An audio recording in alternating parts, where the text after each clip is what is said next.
let's go downstairs and we'll look at the where all the design assistants work. And probably the best thing is to start by going into the area where we do all the print.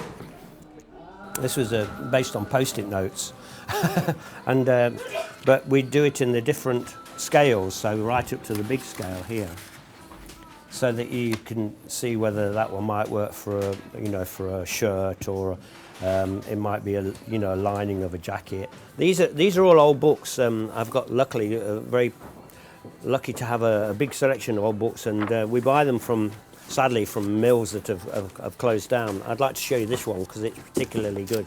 This particular book is from 1849, and it was a book that was for scarves.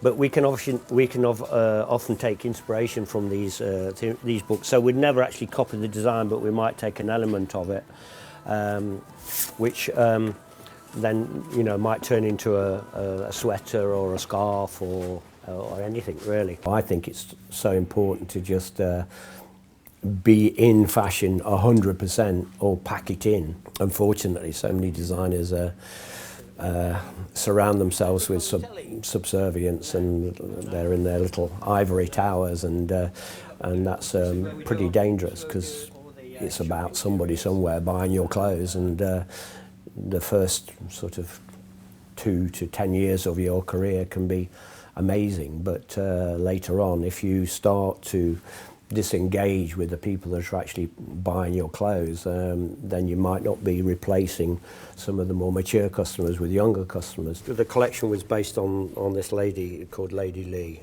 So is this the jacket that you're talking about from the one that you found in Portobello? Yeah. So I found the jacket in Portobello, and inside, hidden away, was this lady's name, Lady Lee. So my whole imagination's about this sort of aristocratic lady, but maybe her sort of naughty daughter who's a bit rock and roll.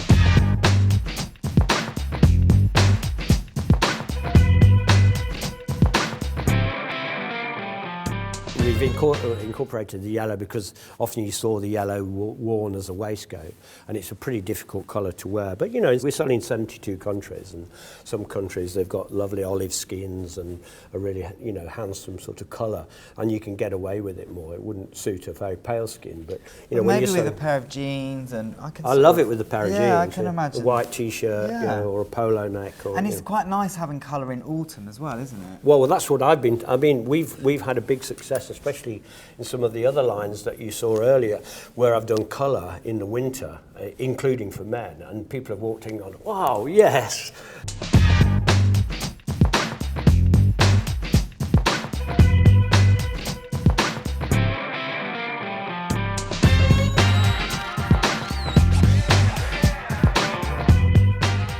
People get really confused about fashion shows, because fashion shows are shows.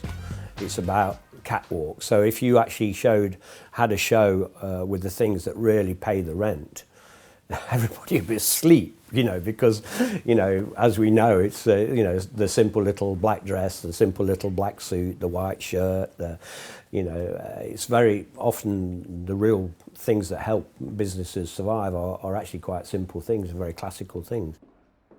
Basically, you've got 12 minutes and a lot of money to make that side think of pages and, oh wow, that's interesting, oh, I've never thought about that being tied like that before. And then that side being professional enough, the buyers, to be able to look at an outfit and say, well, maybe not like that, but that's a great cardigan and that's a good skirt. And so you got your sort of 12 minutes to do two jobs really, to help the buyers think they can have a successful collection with you, and the press that you've got new ideas and you know where you're going.